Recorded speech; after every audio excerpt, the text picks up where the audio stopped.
Bonsoir à tous. La gauche vient donc de gagner la bataille du Sénat. C'est une première et un événement politique majeur, même si la vie du pays ne va pas en être bouleversée. La vie du pays, non, mais la présidence de Nicolas Sarkozy peut-être, et la future campagne présidentielle aussi. C'est d'autant plus que nous vivons au rythme des rebondissements de l'affaire Karachi, où des proches du chef de l'État sont visés. On a souvent attaqué le style et le bilan de cette hyper-présidence. Aujourd'hui, le chef de l'État n'a rien modifié de son agenda. Celui des Français est-il en train de changer? Nous en débattons avec nos invités. Et tout d'abord, un face-à-face inédit. Henri Guénaud, qui est conseiller spécial du président de la République, et Edoui Plenel, journaliste, cofondateur et directeur du journal en ligne Mediapart, très en pointe sur le dossier Karachi. Outre ce débat entre un journaliste engagé et un intellectuel au pouvoir, nous retrouvons ensuite nos confrères de la presse écrite pour un point sur les conséquences politiques des derniers événements. Je salue Sylvie Pierre Brossolette, Nicolas Doménac et Guillaume Roquette. Commençons évidemment par le séisme d'hier. Le Sénat est passé à gauche pour la première fois sous la Ve République. Henri Guénaud, Nicolas Sarkozy est-il aujourd'hui le meilleur candidat de la droite pour l'emporter en 2012 ? Oui. Je veux bien que vous alliez un peu plus loin. Non, mais que voulez-vous que je vous dise d'autre ? Voyez-vous un autre candidat pour remporter l'élection présidentielle de 2012 ? C'est-à-dire, voyez-vous un autre candidat qui ait la capacité d'affronter dans les années à venir les épreuves auxquelles va se trouver confronté le pays ? Moi, je n'en vois pas d'autre, compte tenu de ce qu'il a fait ce qu'il aura fait pendant 5 ans, de la manière dont il a affronté les crises et les tempêtes que nous avons traversées. Il est le seul à avoir l'expérience et à avoir montré à quel point il était capable de garder son sang-froid et de tenir le cap dans une période aussi troublée. Dois-je vous rappeler que sous sa présidence, la droite a perdu toutes les élections ? Oui, et alors ? Je vous rappelle que l'élection présidentielle, ça n'est pas la droite contre la gauche, ce sont des candidats, ce sont des personnalités entre lesquelles il faut choisir. Voilà, l'élection présidentielle n'est pas une affaire de camp. Vous rejetez ça ? La question des défaites successives, ça ne vous semble pas peser aujourd'hui mais non, les choses se passent de façon compliquée, notamment dans son camp. Non, mais le problème n'est pas un problème de camp. Il y aura dans l'élection présidentielle, comme toujours, des personnalités qui vont s'affronter avec leur vision de l'avenir, leur expérience, leur sensibilité. Ce ne sont pas des élections législatives, ce ne sont pas des élections de parti. C'est pas la droite contre la gauche. Si c'était la droite contre la gauche, on n'arriverait pas à mobiliser, comme aux dernières présidentielles, 83% de votants. Vous croyez qu'il y a 83% de Français qui se répartissent entre la droite et la gauche ? Alors c'est aussi, on va dire, la droite contre la gauche, avec l'extrême droite, l'extrême gauche, les centristes. Jean-Pierre Raffarin, hier soir aux 20h de France 2. Et puis les Français qui sont ni de droite, ni de gauche, ni d'extrême droite, ni centristes, qui sont tout simplement concernés par l'avenir de leur pays, qui sont l'immense majorité des électeurs à une élection présidentielle. Jean-Pierre Raffarin, hier soir au journal, disait « S'il est candidat, Nicolas Sarkozy sera notre candidat ». Ce qui est important, c'est le « si ». Alors voilà, est-ce que vous pensez qu'aujourd'hui, il peut y avoir un doute là-dessus ? Écoutez, d'abord c'est à lui d'annoncer sa décision aux Français, pas à moi, le moment où il le jugera opportun. Pour l'instant, il n'y a pas de candidat à l'élection présidentielle. Il y a un président de la République qui fait son travail de président de la République et qui le fera le plus longtemps possible. Et toutes les voix qui s'élèvent pour accélérer le calendrier, pour que l'entrée en campagne se fasse plus tôt, ont tort. Ce serait une faute morale. Parce que je pense qu'il y a d'autres problèmes beaucoup plus importants et qui concernent directement la vie des Français auxquels se trouve confronté le président de la République. Donc voilà, on a un président de la République et le moment venu, nous aurons un candidat. Alors, je note que vous avez employé l'expression de faute morale dans un climat qui en ce moment est particulier. On va y revenir dans un instant. C'est une faute morale de s'occuper aujourd'hui d'autre chose que des problèmes qui mettent en jeu la vie et l'avenir des Français. Voilà. Mais pour beaucoup de ceux qui nous regardent aujourd'hui, la faute morale, elle n'est peut-être pas de cet ordre, même s'il est dans ses responsabilités de président. On va en débattre. Vous allez m'expliquer où est la faute morale. Voilà. Mediapart a mis en ligne, Edoui Plenel, un article dont le titre est « Sarkozy peut-il encore être candidat ?» Croyez-vous vraiment qu'il puisse renoncer ? C'est le problème de sa famille politique. On serait dans une authentique démocratie. Ce n'est pas M. Guénaud qui tout seul répondrait, ce serait sa famille politique qui se réunirait, son parti qui voterait entre différentes alternatives. On voit bien qu'on est au cœur de ce qui est la gangrène de cette présidence, c'est-à-dire ramener tout à un seul homme, l'égo-présidence, l'hyper-présidence, cette concentration du pouvoir. Il faut que M. Guénaud redescende sur terre. On l'a choisi il y a 4 ans, de façon très majoritaire. Et Mais après une campagne très intéressante. Bien sûr, mais la démocratie, c'est un suffrage permanent. Aujourd'hui, et c'est dans l'électorat de M. Sarkozy que cela se passe, notamment les sénatoriales le montrent, dans les zones rurales, dans les zones conservatrices, c'est une triple faillite. Tous nos compatriotes sont lucides, c'est une faillite politique, puisque plus ce pouvoir a été concentré, plus il a divisé son propre camp, plus il l'a humilié, plus il a piétiné les contre-pouvoirs, l'équilibre des pouvoirs, demandé aux magistrats, demandé aux journalistes, demandé à toutes sortes. C'est deuxièmement une faillite économique et sociale immense. Le chômage, la pauvreté, la crise profonde dans notre pays, dont nous payons le prix, elle n'est pas fatale. 2008, tout ce qui n'a pas été fait. Et enfin, c'est une crise morale. Oui, c'est une crise morale. Vous dites Karachi, mais Takedine, et c'est d'aujourd'hui, c'est pas 95 Balladur, c'est d'aujourd'hui. Mais Tapi, mais Bettencourt, où est la République irréprochable promise ? Où est la République irréprochable ? Elle n'est pas seulement irrespirable, comme ça a été dit, elle est irresponsable. Parce que ce que l'on voit, c'est que ce président ne résout rien. Il aggrave les divisions du pays. Il monte le pays contre lui-même. Henri Guénaud, Oui, je veux faire une remarque. Si le débat s'engage de cette manière, on ne va pas y arriver. C'est-à-dire que non, mais il y avait. Il faut prendre les sujets les uns après les autres. Non, là, on a fait. C'était une entrée en matière. Oui, non, mais c'est pas une entrée en matière, c'est un réquisitoire. Oui, ça ressemble à parler de- Parlons d'abord. Non, mais parlons d'abord du problème de la démocratie que vous avez posé. Après, nous parlerons du problème de l'économie. Je suis prêt à en parler autant de temps que vous voudrez. Et nous parlerons de la morale. Yves Calvi a son ordre du jour. Hein, c'est lui qui mène Merci de l'émission. me restaurer dans mes droits. Et nous Ce n'est parlerons pas des affaires. Non, mais- Vous êtes déjà commençons- imposé comme éditorialiste, pourquoi pas. Ah, mais ça, c'est- je rigole. Mais laissez quand même Yves Calvi organiser l'émission Non. comme il en a envie. Puisque vous faites allusion à cette affaire, quand on m'a demandé de donner la réplique à M. Geoffrin sur France Inter, je ne m'étais pas imposé. C'était une idée de M. Geoffrin, patron du Nouvel Observateur. Passons à autre chose. Sarkozy, c'est bien Je connu. disais juste, Si je puis me permettre, voilà, donc, nos téléspectateurs vont être perdus là-dedans. Non, mais une émission devait se faire, elle ne s'est pas faite. Voilà. Ce qui compte, c'est que ce soir, vous soyez réunis. Non, mais il ne faut pas alors, avoir Henri partout Guénaud, la main du pouvoir, M. Plenel. on prend les sujets. Alors, prenons le sujet, le premier. Non, on prend les sujets un par un et on va commencer par la défaite Bien, au maître sénatorial. Vous qui voyez tous les jours Nicolas Sarkozy, comment vit-il cette défaite ? Je rappelais en début d'émission qu'il avait maintenu son agenda. Ma question est peut-être donc plus psychologique et plus personnelle. Est-ce que vous voulez bien y répondre, Henri Guénaud ? Oui, mais les choses sont très simples. Cette défaite était possible, et elle était possible pourquoi ? Parce qu'elle est le résultat arithmétique des élections précédentes. Le corps électoral du Sénat est un corps électoral qui est composé pour l'essentiel des conseillers municipaux, des conseillers généraux, des conseillers régionaux. Donc les choses étaient arithmétiquement faites à très peu de choses près, à très peu de sièges près. Bon, À l'arrivée, c'est un peu plus qu'arithmétique. non, mais à l'arrivée, Ça s'appelle un échec politique, Non, il est attendez, historique. Ça joue. Non, mais il était déjà engagé par l'arithmétique du corps électoral. Ça jouait après sur quelques sièges. Donc les uns disaient vous aurez plus 6 sièges, les autres disaient vous en aurez moins 2 ou moins 3. Bon, il y en a, il manque 2 sièges pour la majorité. Il n'était pas certain que la droite perde le Sénat, vous en conviendrez. C'était presque certain compte tenu de ce qu'étaient les résultats des élections précédentes. C'est pas le peuple, là, c'est pas la rencontre, c'est pas les Français qui vont voter. C'est un électorat très particulier. Donc c'est pas grave. Voilà. Non, mais j'ai pas dit que c'était pas grave. C'est une défaite. C'est toujours mieux une victoire qu'une défaite. Mais ça n'a aucun rapport, à mon sens, avec l'élection présidentielle. Pour une raison qui me permet de répondre à monsieur Plenel. Monsieur Plenel déteste la Ve République. Bon. Il déteste d'ailleurs ce qu'on appelle le modèle républicain français, l'élection du président de la République au suffrage universel, ce qu'il appelle cette concentration insupportable du pouvoir, qui faisait que jadis, un certain nombre d'imbéciles se baladaient dans les rues criant alto fascisme face au général de Gaulle. Bon, on ne vit pas en dictature depuis 1958. On vit dans le meilleur régime républicain que l'on ait jamais eu. Premièrement. Mais ce n'est pas la conception qu'a M. Plenel de la démocratie. C'est la mienne, et je pense que les Français n'ont pas l'impression de vivre dans une dictature. Alors il dit, des concentrations des pouvoirs, c'est extraordinaire. C'est le président qui a cédé le plus de pouvoir.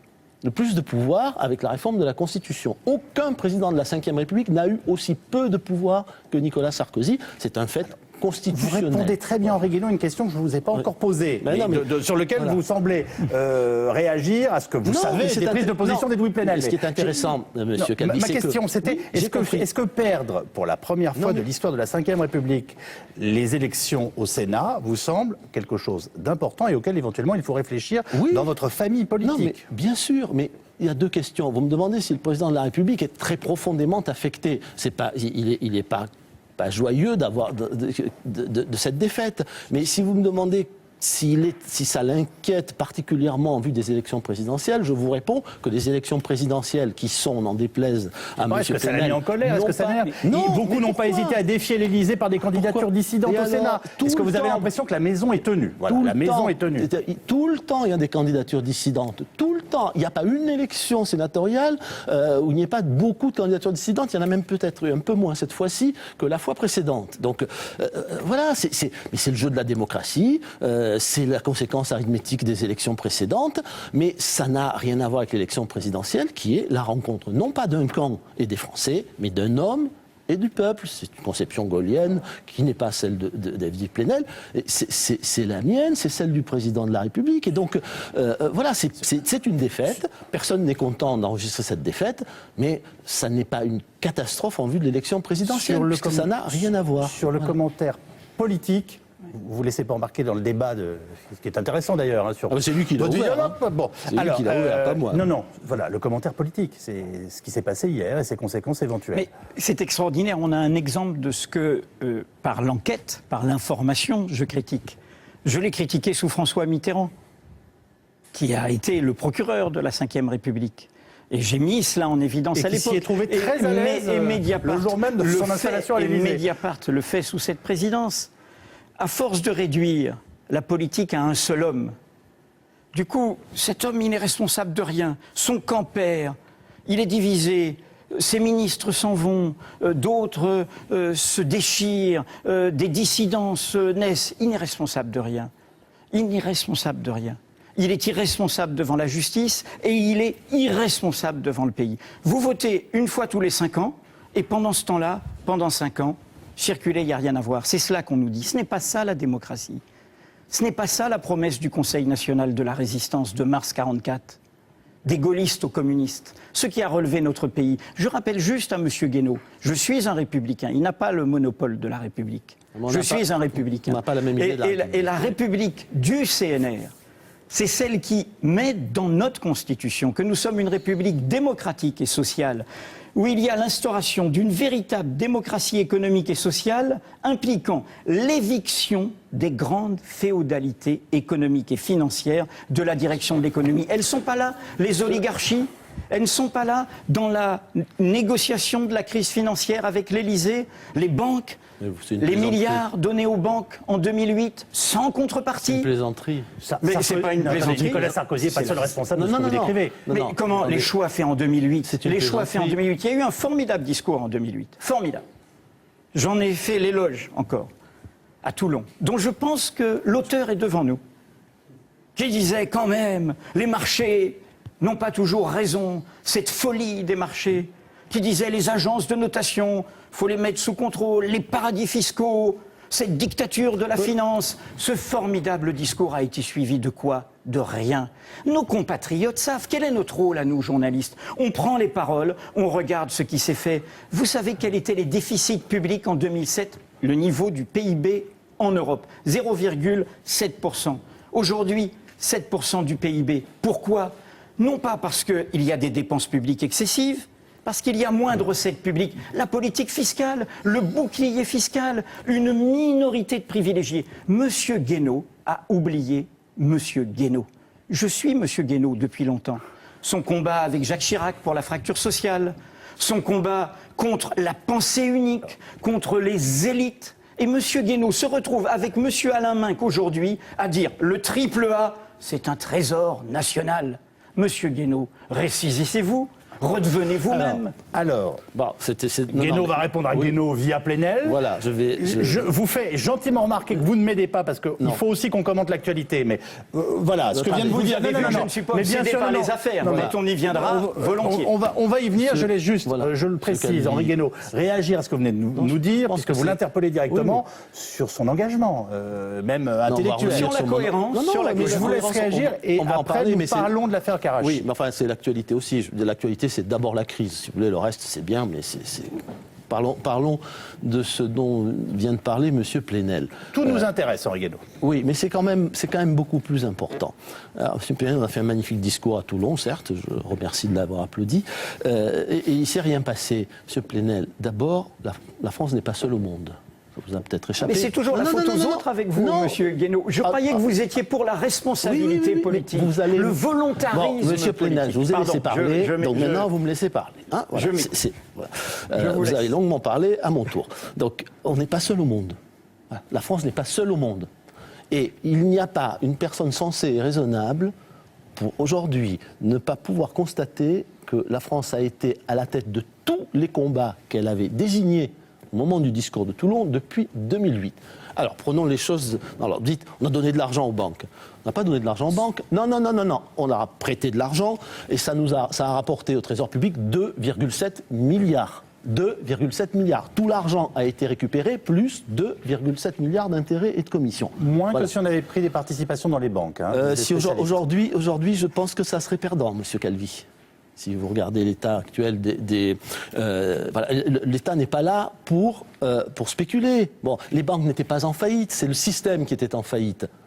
Donc, on a prêté de l'argent aux banques, on a fourni des garanties aux banques, cet argent a été récupéré et il a rapporté 2,7 milliards au Trésor public. Donc, c'est un mensonge. Voilà. On peut dire on aurait pu faire autrement, mais dire on a donné de l'argent aux banques est un mensonge. Non, mais c'est un fait. Ça a rapporté 2,7 milliards. Mais vous pouvez opiner 20 du milliards chef. plus 20 milliards sans aucune contrepartie, sans aucun contrôle. Le salaire de M. Udéa, patron de la Société Générale, augmenté de 151% Oui, eh bien, en 2010, malgré l'affaire Kerdiel et malgré tout cet argent. 151%. Vous connaissez le salaire médian des Français, Mais monsieur le revenu Plenel, médian. J'ai 1500 dénoncé euros. ce genre de pratique avant Et vous. alors, Et alors, eh bien qu'est-ce qu'on alors, fait elles sont toujours là. C'est mon rôle de journaliste de vous Non, rappeler là, c'est que pas votre rôle de journaliste. Mais bien sûr, là, de vous rappeler que cette réalité bon, vous pouvez est me toujours laisser là. parler. Voilà. Bien, merci. Oui, il n'y a pas d'un coup de baguette magique, on ne va pas refaire en 3 ans, en pleine crise, le monde qui s'est formé, forgé pendant 30 ans, Monsieur Plenel. Voilà. Le président de la République a toujours dénoncé ces salaires excessifs. Bon. Il faut du temps pour corriger ces choses-là. On s'est battu. Beaucoup au G20, le président de la République s'est battu. Moi, je me souviens du G20 de Londres, où il a failli quitter la salle parce que personne ne voulait avancer sur les paradis fiscaux. Qui a voulu le G20 ? Qui a mis au programme les rémunérations ? Qui a mis au programme du G20 les paradis fiscaux ? Sinon, le président de la République française. Alors, c'est pas suffisant. Oh, je suis d'accord. On n'a pas réformé toute la finance. Oh, je suis d'accord. On n'a pas réduit les inégalités qui se sont atrocement creusées depuis 30 ans. C'est vrai. Mais on a fait face à une crise terrible et la France a été à la pointe de tous ces combats. Donc vous pouvez dire que c'est pas assez. Non mais vous pouvez opiner du chef. Vous savez, ce que vous dites est un mensonge. Mais si, c'est un mensonge. Voilà, non, tout n'est pas parfait. Oui, la vie des Français est plus difficile aujourd'hui. Oui, il y a encore des injustices et d'inégalités et il y en a beaucoup. Oui, les rémunérations dans la finance sont outrancières, scandaleuses, inadmissibles. Bien. Ça ne se corrige pas d'un coup de baguette magique, pardon. Hein, il y a des candidats qui disent ça, ils font une analyse remarquable du SEM, puis après ils disent moi je suis le bruit et la fureur, j'arrive et le monde change. Excusez-moi, mais qui a osé avancer dans cette direction avant Nicolas Sarkozy ? Personne. Qui, pendant la crise de tous les chefs d'État et de gouvernement des pays développés, a osé se battre sur ces fronts ? Nicolas Sarkozy. Qui a osé mettre la taxation des transactions financières au programme du G20 ? Nicolas Sarkozy. Qui a essayé d'emmener l'Allemagne et les Européens sur ce terrain ? Nicolas Sarkozy. Donc arrêtons que tout ne soit pas parfait, que nous n'arrivions pas à faire bouger aussi vite qu'on le voudrait le monde. C'est vrai. Mais oser prétendre que le président de la République est au service des grandes féodalités financières est un mensonge absolu. Et donc moi, je me sens parfaitement cohérent. C'est la première fois qu'un chef d'État et de gouvernement dans les pays occidentaux mène ce genre de combat. Et moi, j'en suis fier et je me sens en parfaite cohérence avec moi-même. Je ne suis pas satisfait du résultat, mais je suis parfaitement à l'aise dans les combats qui sont menés. Edoui Plenel. Je voudrais juste répondre par des faits que tous ceux qui nous écoutent peuvent comprendre. Vous savez, le journalisme d'enquête, quand il dévoile des faits inconnus, c'est pour montrer l'envers des choses, ce qu'on nous cache, ce qui est derrière les beaux mots. Oh, vous n'avez rien caché. Oui, si, ce qu'on nous cache. Alors, qu'est-ce qu'on vous a caché, monsieur Non, Plenel ? mais je vais vous dire. Vous savez, Mediapart a fait gagner beaucoup d'argent à l'État grâce à ses révélations de l'affaire Bettencourt et récemment de l'affaire Takiedine.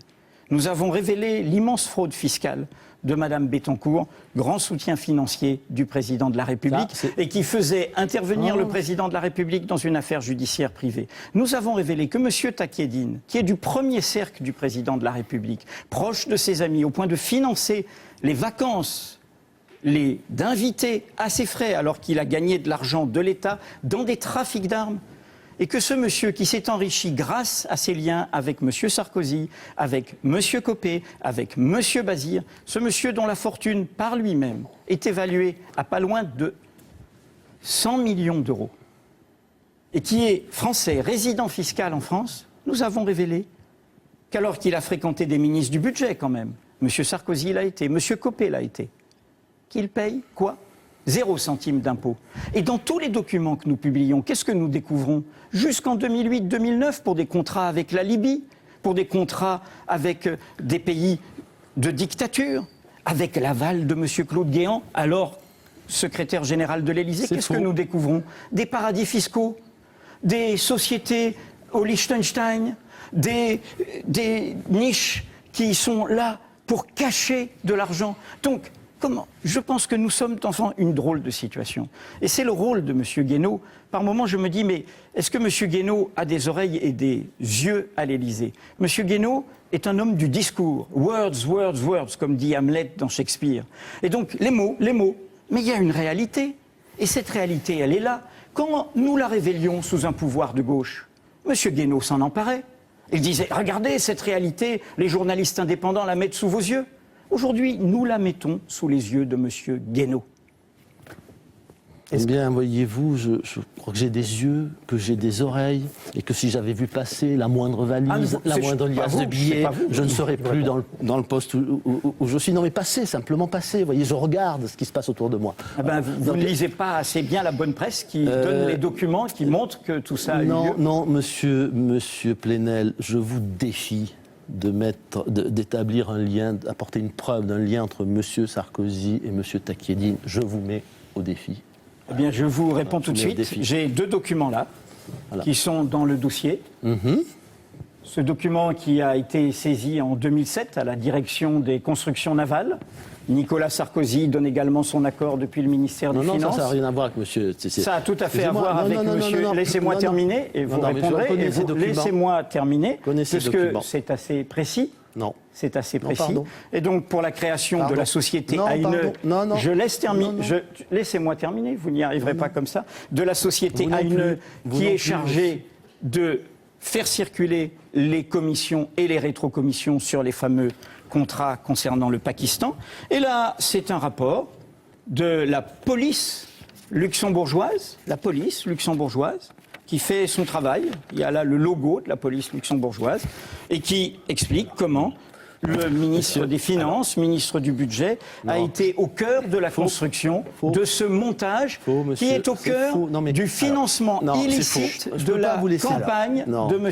Balladur, dont Nicolas Sarkozy était le principal organisateur, comme votre chaîne l'a rappelé hier dans un formidable documentaire, Les Fauves. Alors, non, alors je ne peux pas vous laisser dire ça. C'est un mensonge. C'est dans le dossier. Non, mais dans le dossier. Dans le dossier, il y a quoi ? Il y a. Voilà, Henri Guénaud, ces documents ont été publiés par Mediapart. Ils ont été publiés par tout le monde. Ils ont été publiés par tout le monde. Donc, vous savez, pour connaître les dossiers, il n'y a pas besoin d'aller violer soi-même le secret de l'instruction. Il suffit de lire Mediapart. J'aurais quand même une petite question à vous poser à l'un et à l'autre là-dessus, mais bon. Voilà, ou d'autres journaux. Tout est dans dans la presse. Ça ne prouve absolument rien, et vous le savez très bien. Ça ne prouve rien. L'un est un document dont on ne connaît pas vraiment l'authenticité, et en plus, on voit très bien les stratégies qui consistent à essayer de mouiller M. Sarkozy, à l'époque ministre du Budget. Or, il se trouve, premièrement, que le ministre du Budget était contre ce contrat. Et non, le ministère, pas le ministre. Non, le ministre, pardon. Ses le collaborateurs, ministre. il est passé outre. Oui, mais ça, vous savez, c'est extraordinaire. Nous avons des témoignages qui le disent. Non, mais je sais. Vous affirmez le ministère, quelque chose. pas le ministre. Non, et Louis Penel. C'est le ministre, les collaborateurs, et le ministre est passé outre. Non, le ministre n'est pas passé outre. Le ministre a perdu son arbitrage. Le ministre de la Défense était pour, le ministre du Budget était contre, le ministre du Budget a perdu son arbitrage. Voilà, c'est sur le juge contrat. Jean-Louis la clarté sur tout cela, et nous départagera. C'est exactement ce que tout le monde le souhaite dire. autour de cette table. Attendez, oui, bien sûr. Puis alors, sans état d'âme, à condition que le secret défense soit levé. vous pouvez me laisser parler. Ça, je pense que ça suffit. Bon, vous pouvez aligner des mensonges. Vous savez, c'est une technique. Je lance une information.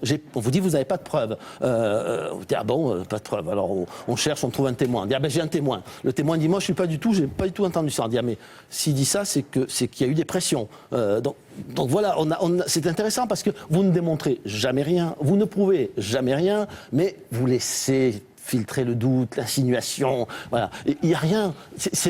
Vous n'êtes pas procureur, vous n'êtes pas avocat, vous n'êtes surtout pas juge d'instruction. Je suis journaliste, Monsieur Guénaud. Exactement. Comme le journaliste en cours. Je peux finir là maintenant. Maintenant, permettez, je vous laisse plus parler jusqu'à ce que j'ai terminé ma réponse. Voilà.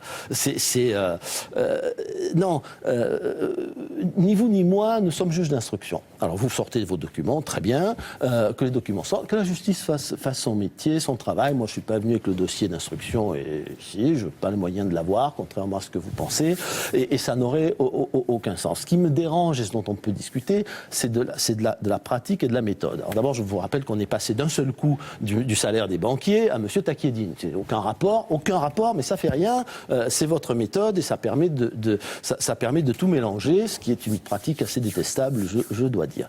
Je vous le répète, M. Sarkozy ne connaît pas M. Takieddine. Ça vous dérange, ça vous ennuie, mais c'est ainsi. Monsieur Pierre Perron raconte un rendez-vous. Non, mais Henri Guénaud, voilà, je voudrais juste. Voilà. Attendez. On a abordé la question de. Ça n'est pas vrai. Je peux pas. Vous pouvez pas m'inviter sur un plateau avec monsieur qui dit là, il y a telle preuve. Et que je puisse pas répondre. Vous dites monsieur Guéant a traité avec monsieur Takieddine. Non, monsieur Guéant a rencontré monsieur Takieddine que dans des opérations où monsieur Takieddine était l'interlocuteur pour le compte des parties contractantes. Il l'a rencontré. Si. Il l'a rencontré en 2005 dans le cadre d'un contrat avec l'Arabie Saoudite où M. Takieddine représentait les intérêts saoudiens. Voilà. Et pourquoi ce contrat d'ailleurs a échoué ? Je vais vous dire pourquoi il a échoué. Parce que le ministre de l'Intérieur de l'époque s'est opposé à ce que ce contrat puisse donner lieu à des reversements de commissions en France. Et du coup, le contrat a capoté. Voilà. Donc, il faut arrêter de... Vous reconnaissez qu'il a en revanche été en contact avec Nicolas Bazir et avec M. Gobert. Ah ben, écoutez, ça me paraît très clair qu'il est un ami de M. Nicolas Bazir. Mais vous voyez, il est un ami de Nicolas Bazir, qui est même le témoin de son mariage. Et alors... Monsieur Nicolas Bazir est entendu et mis en examen. On me dit c'est presque comme si Nicolas Sarkozy était mis en examen. Mais enfin, c'est quand même hallucinant comme pratique. On est dans c'est pire que les pratiques de l'entre-deux-guerres. Là, on est vraiment dans un système dans un système d'insinuation, de diffamation. De Monsieur Bazir, dont je crois d'ailleurs la profonde honnêteté, a été interrogé par le juge qui a jugé bon de le mettre en examen. Bien, Monsieur Bazir connaît-il Monsieur Sarkozy ? Oui, et alors ? Et alors ?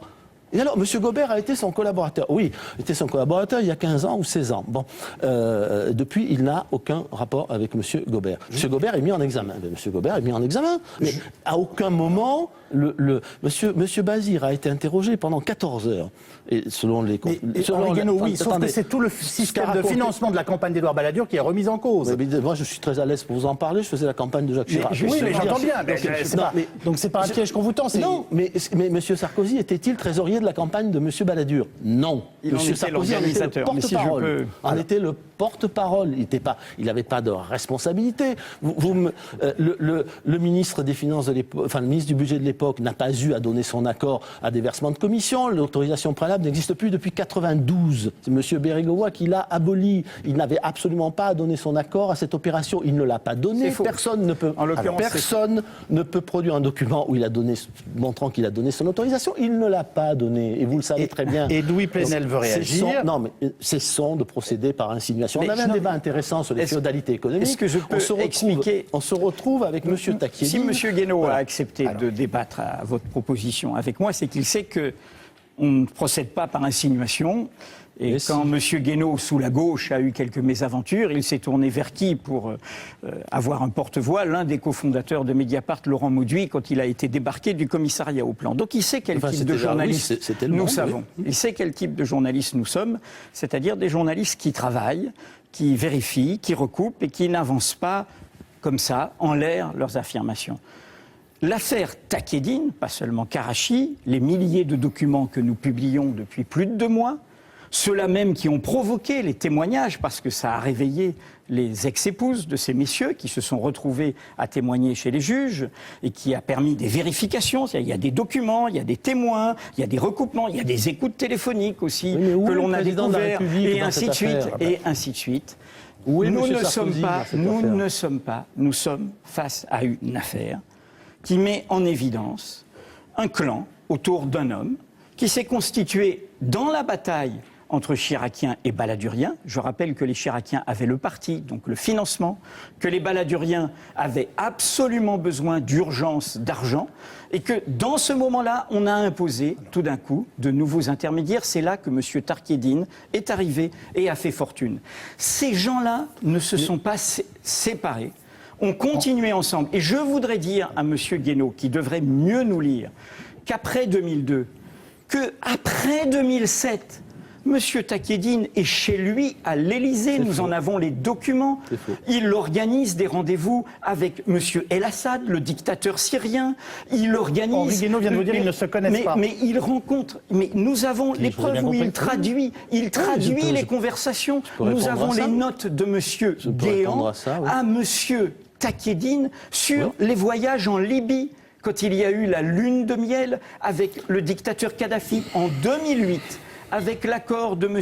Guéant et de l'Élysée, la France fournit toutes sortes de matériel secret défense sophistiqué à M. Kadhafi pour brouiller les écoutes américaines. Et j'ajoute le petit détail ironique, pour 4 millions d'euros, le 4x4 furtif, belle technologie française, dans lequel M. Kadhafi est en train de fuir, a été fourni par la France avec l'aval de M. Guéant à l'Élysée, avec des commissions versées à M.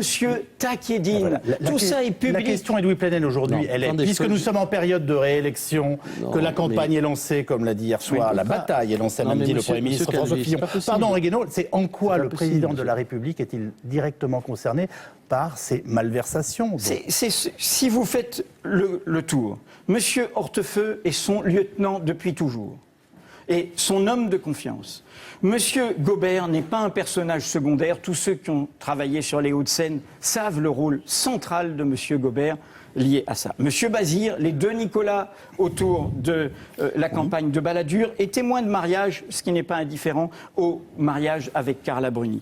M. Guéant n'est pas n'importe qui, et j'ajoute, dans ce petit groupe, on trouve même M. Dessaigne, l'homme du Fouquet's. En clair, notre affaire vous dit qu'est-ce que cachait cette réception qui a choqué tous les Français, où le président s'est affiché comme un gagnant du loto, bling bling, nouveau riche au Fouquet's. Eh bien voilà le monde qu'il y a là, à côté de ce président. C'est pas du journalisme, ça c'est de la mauvaise politique. Pardon, monsieur Laissez Plenel. le journalisme aux journalistes. Non, oui, mais vous faites pas de journalisme, vous prenez pour un justicier et vous racontez. Vous racontez n'importe quoi. Comme je l'ai fait sous d'autres présidences. Vous racontez, moi, l'histoire de monsieur Taquiedine et de monsieur Guéant à propos de la Libye. Monsieur Taquiedine représentait des intérêts libyens. Monsieur Taquiedine, et c'est la même chose pour la Syrie.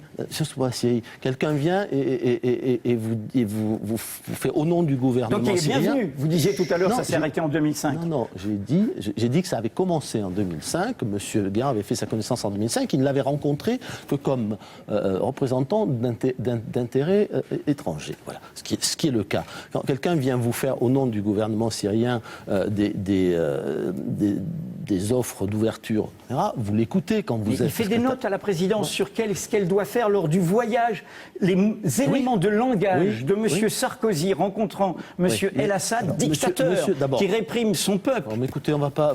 Si vous voulez qu'on fasse un débat sur les dictatures, on fait un débat sur les dictatures. Ah oui, l'Union pour la Méditerranée, voilà, vous aviez créé, moi j'en suis fier. Moi j'en suis fier. Il se trouve que monsieur Kadhafi n'était pas membre de l'Union pour la Méditerranée, c'est le seul pays qui n'était pas dedans. Et j'en suis fier. On l'a fait avec la Tunisie de Ben Ali, oui. On l'a fait avec la Syrie de M. Assad, oui. On l'a fait avec l'Égypte de M. Moubarak, oui. Il aurait fallu la faire tout seul. Mais, non, alors, pardonnez-moi, c'est ridicule. L'un et l'autre, je pense que votre échange sur les affaires que nous venons d'évoquer... Vous mélangez tout, vous pratiquez l'insinuation, c'est la façon la plus basse, la plus minable, la plus scandaleuse et la plus anti-républicaine et antidémocratique qu'il y ait d'animer le débat public. Voilà ce que je tiens à vous dire. Henri Guénaud, ce sera ma dernière question sur cette C'est vraiment une manière de tout mélanger. Monsieur Machin a rencontré... Monsieur Guénaud, on a compris...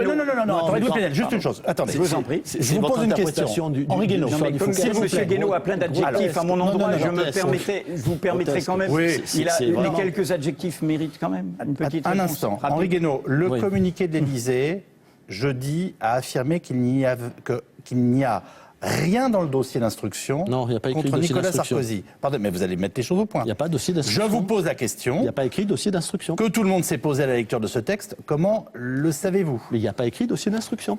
Lisez, il y a écrit dossier d'instruction dans le texte? Non. Il y a écrit dossier. Ah, dossier, oui. Ben, le dossier, oui. C'est un dossier de vente, d'exportation de sous-marins. Le ministre, effectivement, du budget connaissait le dossier d'exportation de sous-marins. Deuxièmement, pour ce qui est de l'instruction, tout est dans la presse. 2 heures après, tout est dans la presse.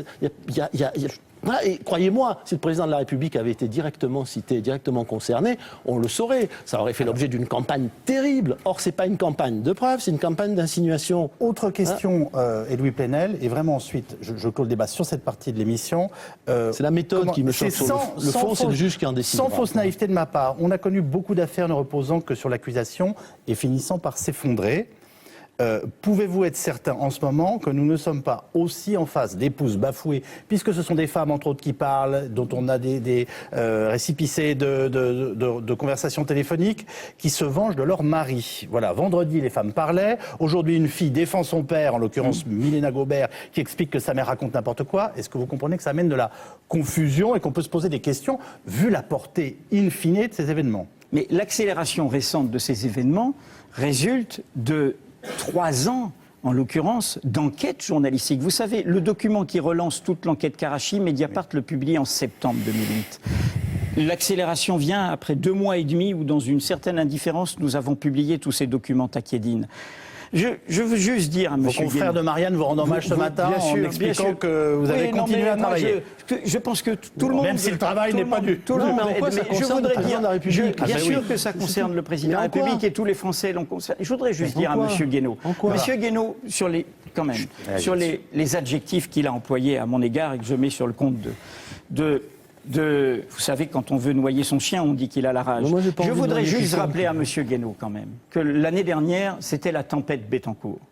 Toute la France a vu comment on a instrumentalisé la justice. M. Guénaud le sait, il y a eu une réunion à l'Élysée pour mener la campagne sur le fait que Mediapart était un média fasciste. Vous devez même me comparer à Goebbels. Je n'ai participé à aucune réunion. Je n'ai participé à aucune réunion de ce genre. Pas vous, voilà. Monsieur. Je ne vous mets pas en cause. Vous êtes dans un lieu qui s'appelle l'Élysée. Oui, et à l'époque, quand même, et tout cela est vérifié depuis. On a espionné les journalistes. On a fait la chasse à leurs sources. On a violé ce principe fondamental en démocratie, qui est la nécessité d'avoir une presse libre. Donc, M. Guénaud, de là où il parle, je ne parle pas de l'homme Guénaud, devrait avoir un peu plus de respect pour l'indépendance. Nous sommes un journal indépendant, sans lien avec le pouvoir politique ou avec les puissances d'argent.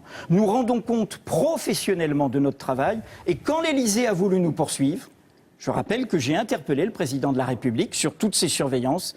Monsieur Guéant a porté plainte, et qu'a-t-il fait le 30 juin?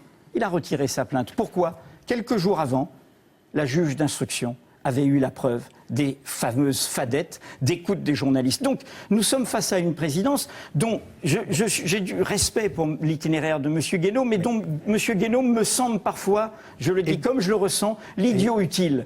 Il tient un beau discours. Non, mais vous êtes d'accord aussi pour qu'on Merci, mais si je suis utile, tant mieux. Vous êtes d'accord pour dire aussi même. qu'il est normal qu'on interroge Mediapart, le travail de Bien journaliste, sûr. notre travail, notamment le travail d'enquête. Je vous dis les choses simplement. Le président Sarkozy est actif dans une crise internationale. C'est normal qu'on s'interroge sur ce qui peut le déstabiliser, artificiellement ou non. Mais qu'est-ce qui Vous le concevez? déstabilise Non. la République ? C'est la corruption qui déstabilise la République. C'est les ventes d'armes avec les rétrocommissions. C'est tous ces avantages indus.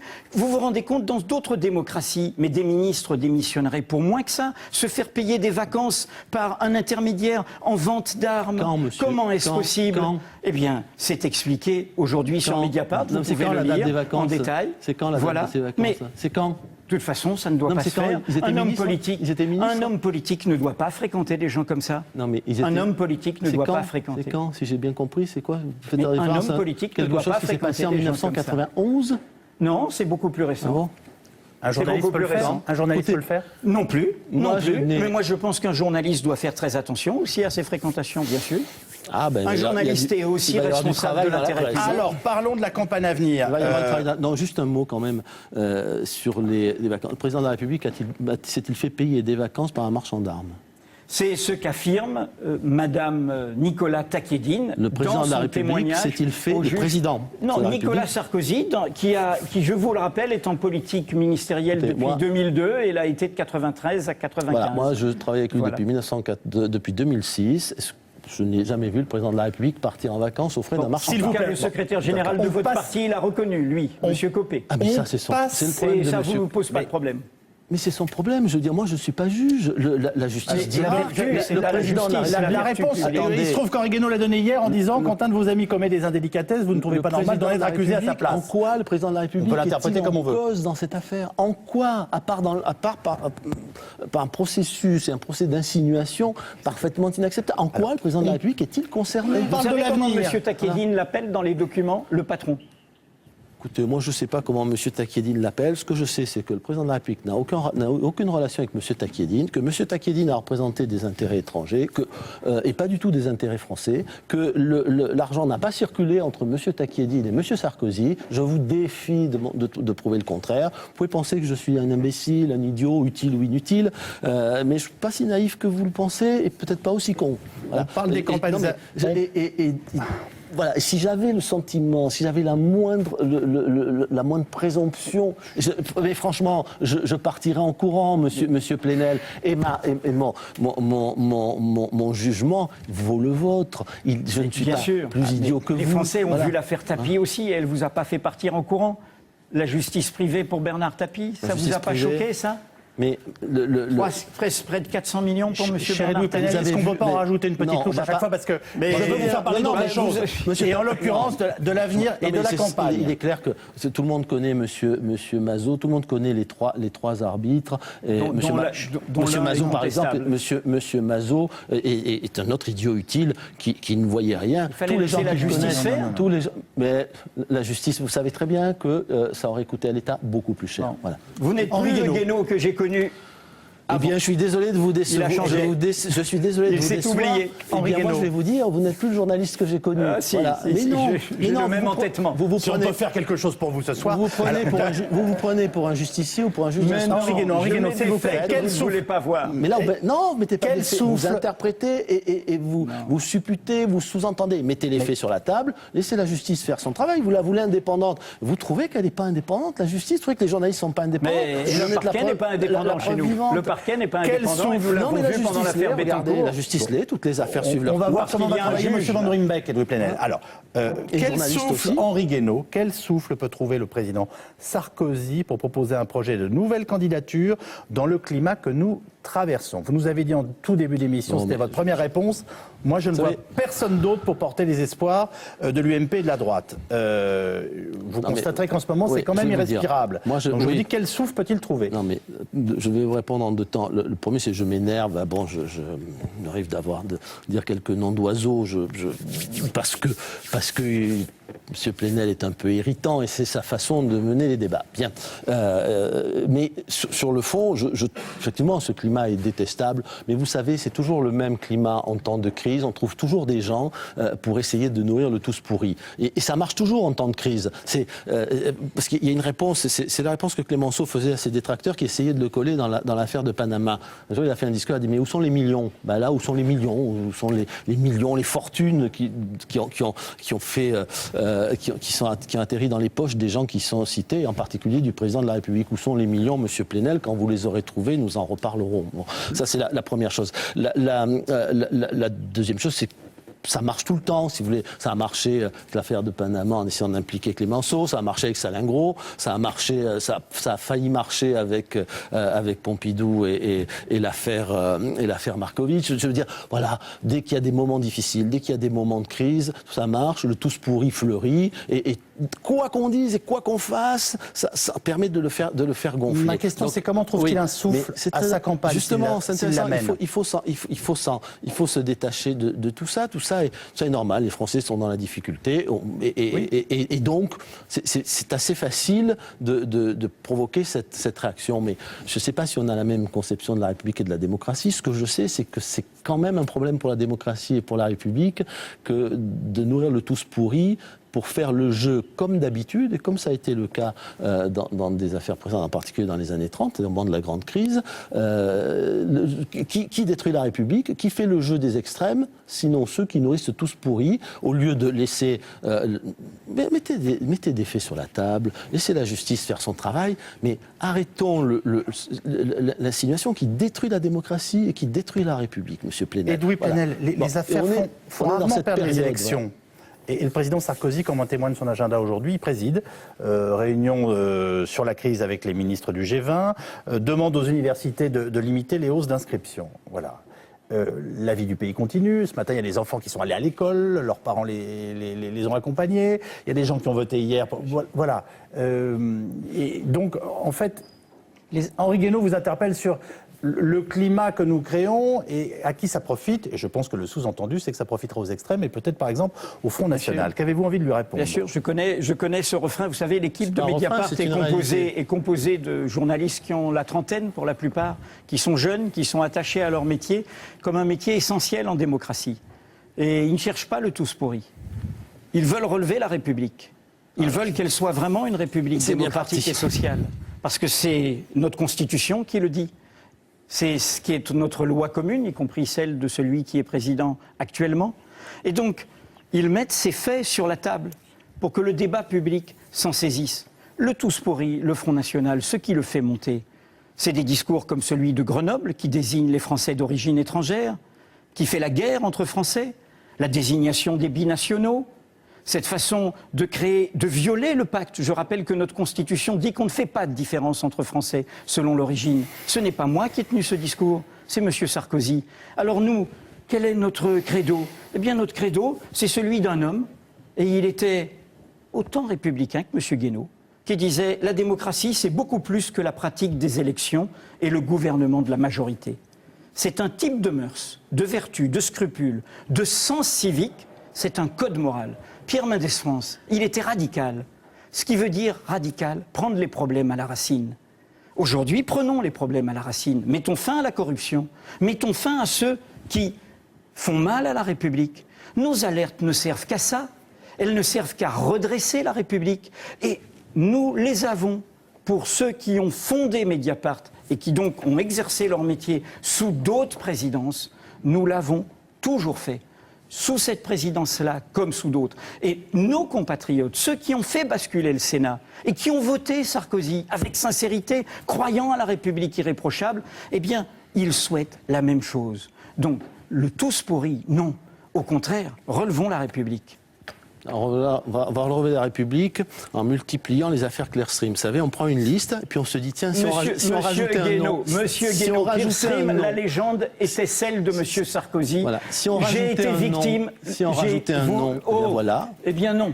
Voilà. La manipulation de l'affaire Clearstream, c'est celle de Monsieur Sarkozy, qui a créé une fiction médiatique, devenue une fiction judiciaire. C'est lui qui a rajouté son nom? C'est C'est pas lui qui a rajouté non, son nom. c'est monsieur Laoud. Vous savez, j'ai été autant victime je que le lui. sais, je le sais. Et donc, Mais la voilà, mais justice c'est pareil. a ruiné la façon dont vous avez instrumentalisé l'affaire moi, Pierre Srim pour régler des comptes à droite. Le croc de boucher, la haine dans votre camp. Vous qui a- vous en souvenez? Oui, qui a rajouté... Quelle non, mais- pédagogie politique? La haine. Le croc de boucher. Ouais.